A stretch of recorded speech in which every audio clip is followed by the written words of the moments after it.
sommes le samedi 29 mars et vous écoutez le bulletin de nouvelles de l'Université de Montréal avec Benjamin Diaye. À la une de l'actualité, l'incompréhension subsiste autour de la disparition du vol MH370 de la Malaysia Airlines. Introuvable depuis le 8 mars dernier, sa disparition suscite de nombreuses rumeurs et interrogations. Certains responsables sur place, sous couvert de l'anonymat, n'hésitent d'ailleurs pas à évoquer la thèse d'un détournement terroriste et mettent en cause la responsabilité d'au moins un des pilotes pour expliquer la rupture brutale des moyens de communication au moment du vol. Rappelons que l'appareil transportait 239 passagers et membres d'équipage. Toujours dans l'actualité internationale, les États-Unis tentaient ce vendredi de convaincre le Comité des droits de l'homme des Nations Unies sur le bien fondé des opérations de surveillance menées par la NSA, l'agence de sécurité américaine.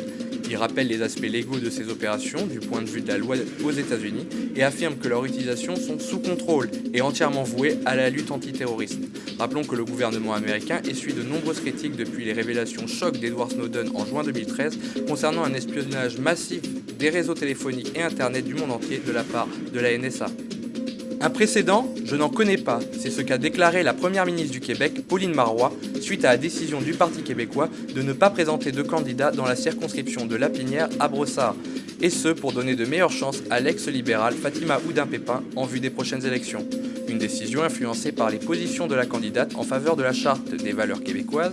Ces mêmes positions lui ont d'ailleurs valu récemment un renvoi du Parti libéral du Québec. Rappelons qu'elle affrontera Philippe Couillard, le chef de son ancien parti, et que le scrutin se déroulera le 7 avril prochain. Culture pour finir avec la préparation d'une nouvelle version en animation 3D du célèbre film d'André Mélenchon, La guerre des tucs, un projet qui sera financé et réalisé entièrement au Québec. C'était tout pour ce soir, merci de nous avoir écoutés et à demain.